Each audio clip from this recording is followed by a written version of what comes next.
So we were talking about the statewide arts festival. Well, the university used to have this thing called the University-wide Celebration of the Arts. And I guess it happened every 10 years. And Albany would put up a substantial sum of money. And it was never in Fredonia, but we had the first performing arts center. And they decided whether we liked it or not, it was going to be in Fredonia. We didn't have a chance to turn it down. Oscar Lanford was running the campus system at the time, and he had been the president here. When I was hired, he was the president. When I got here 2 months later, he was gone to Albany. To be the chancellor of the whole system. Vice chancellor at first. Okay. Then he became the chancellor, I believe. And somebody told me he came back here to retire. Yeah, he was here for a number of years. And then Dallas Beal was the president when I was here. So we were told we were going to have this thing.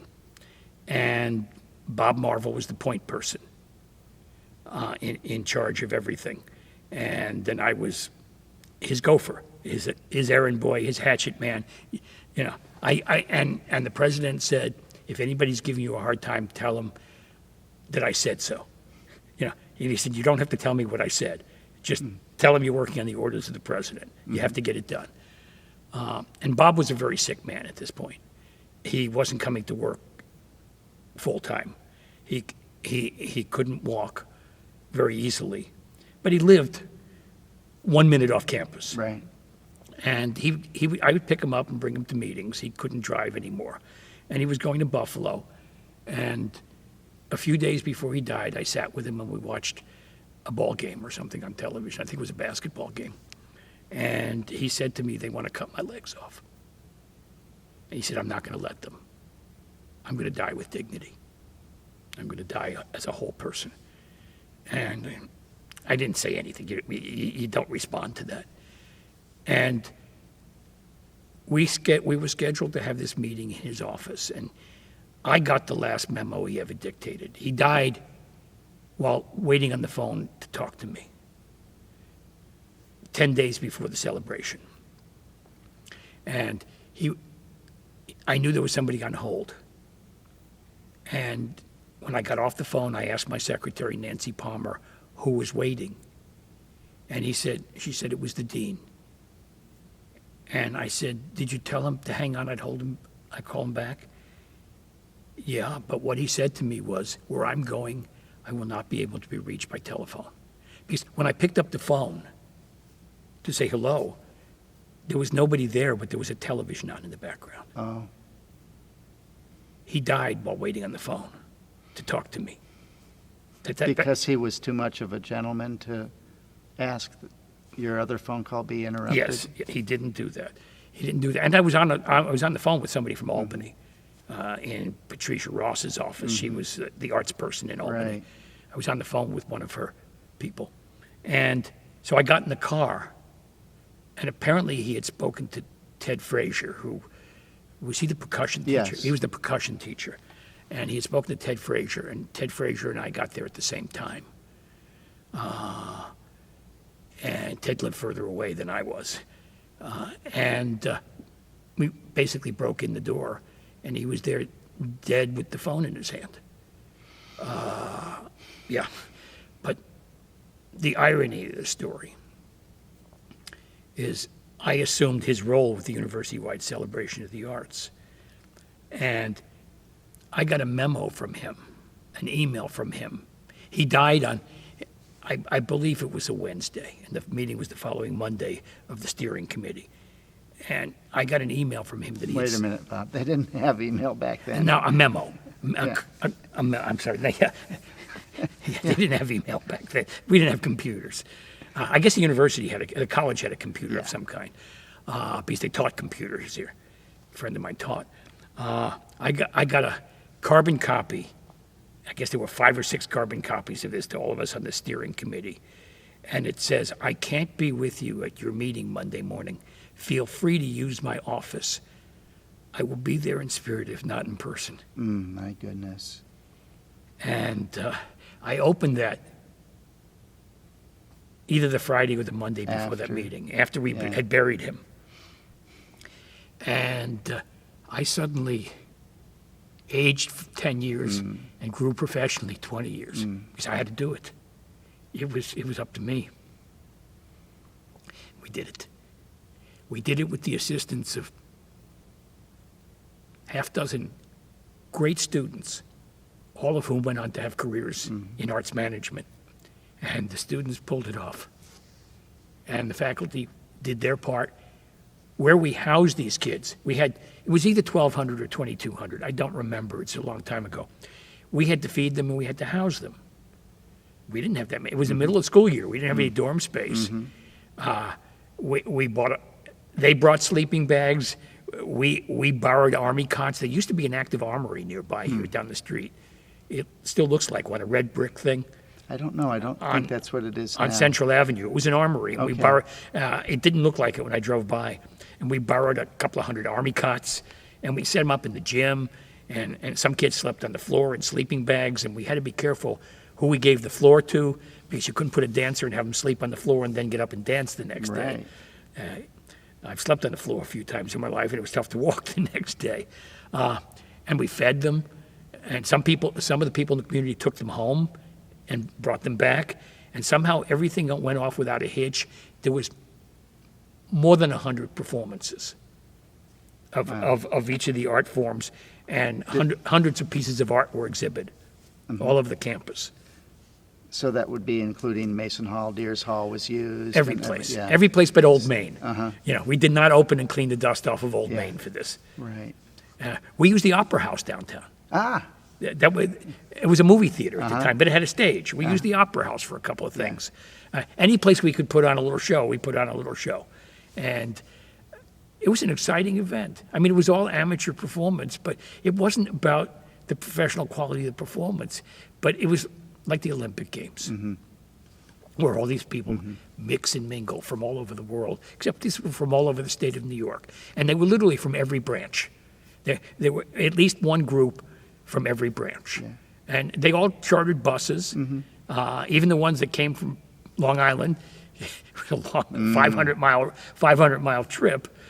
So some of them came in earlier, and some of them came in later, depending on how long they had to travel. But basically, the average person stayed here 4 nights, and it was over a 6-night span. We didn't want them to just go home. We wanted them to see each other's shows. right. And it was, like I said, all paid for by Albany. This campus didn't have to we paid the electric bill. I won't say we didn't have to put up anything. The meals we had to feed the kids were eaten by whoever Was provided meals. Yeah. Tom Smith was the man's yes, name at the at time. FSA. Right. And then he went on to become the food service director at Chautauqua. Ah, okay. Yeah. So Dallas Beal, was he president most of your years He was here? president all the years here. Oh, As a matter of okay. fact, I reopened the Shays Theater in Buffalo some years later. After I built a performing arts center in Tulsa, I went back to New York City, and I actually was living in New York, but commuting to Buffalo 3.5 days a week, because I had a show running on Broadway, and I was managing a couple of Broadway theaters. But Dallas Beal came up to Shays Theater because the college had rented Shays Theater to showcase itself in Buffalo. Ah. And they were my tenant. And Nancy Widzinski, who by this time had changed her name to Nancy Windsor, was one of my students when she was down here. And she was from Buffalo, and she had graduated, and she was in Buffalo, and she came over to see us. And Dallas always saw her with me because she was one of my 4 slaves, who did everything. They made us look good. These students made us look good. And he saw 5 years later, standing there with me, she'd come to see me, and he said, "Some things never change, D'Angelo. What does your wife say about this?" I said, "She's lived in our house, Dallas. She lived a semester in our house." Yeah. What was Dallas's relationship to the arts? He was a customer. The best thing I could say is he was here for anything that was interesting. And when your ultimate boss is also your customer, it's good. Because when our budget request went in, he understood what we did. He liked what we did. And if he liked it and understood it, that was half the battle at budget time. It was also a big piece of the battle in my salary time, having the support of the president, having him know who you can't even know who everybody is on a campus this size. Being on a first name basis with the president from 6 months after I got here, when he finally said, "Stop this Dr. Beale and President Beale stuff. Call me Dallas." And I still called him Dr. Beale or President Beale for a few more months until I got used to it. But he was not a Dr. Beale type. Right. He was a Dallas type. And he was from Ashtabula, Ohio. And he said, "I'm a country boy." Yeah, he grew up on a farm. Yeah. We had his memorial service in this hall. I was part of the planning for that. I didn't speak at it. I probably would have flown up Yeah, for it if I'd yeah, known about it. yeah. He was special to my wife and I. And he came to our house for dinner once. We had been to his house for dinner a lot of times, and I said, we feel like we'd like to reciprocate. Will you and Chris come to dinner? I was sure he'd say no, and he did. He did. Yeah, I'm not surprised. No. And he would stop in at the Harry John parties. I don't think Dallas drank. I don't know. I don't I don't recall. remember him Yeah. having a drink. But he was the nicest man. Whether he was president material when he went to Connecticut of a system, I don't know. Because that's a political job. You're fighting with the legislature. You're fighting with the governor. Your job isn't really academic and dealing with students and faculty when you're system president. And so I don't know if that was the right job for him. I know somebody that was a dean at one of the colleges while he was there, but she wasn't even aware he had been there at the time. Well- The faculty don't know who's running the system. They don't care. In Madison, Wisconsin, where I was most recently before I retired, the system president and the chancellor of the local university were in the same town, each having a house provided by the government. And what was awkward is our chancellor, who was Donna Shalala, for most of the time I was there, who then became Secretary of Health and Human Services under George Bush. She was paid more than the system president was, and he was over. All the chancellors reported to him, but Yeah. she was paid like she was a basketball coach. And in the Wisconsin system, chancellor is the head of the campus, and the Correct. president is the head Yeah, of the system. it So changes. It's The from opposite, here. and it doesn't make a lot of sense. Yeah. But she was paid more than him in Wisconsin. But in most of these places, the person over the system is the highest paid person in the Right. place, and it's often a president from one of the campuses. But so I don't know how he did, but I guess he stayed there long enough to retire, and then he came back here. He came back here to retire. Yeah. Because they knew more people. They hadn't made a lot of friends in Connecticut in the few years they were there. No, and Yeah. especially when you're not on a campus. Yeah. When you're Right. you're in a city in an office building. Yeah. You know? Right. And I don't know where the office building was, Don't know. but it wasn't in Storrs Yeah. where the main campus was. Yeah. So, are there other things you'd like to talk about today? Because this is our chance to capture your memories of Well,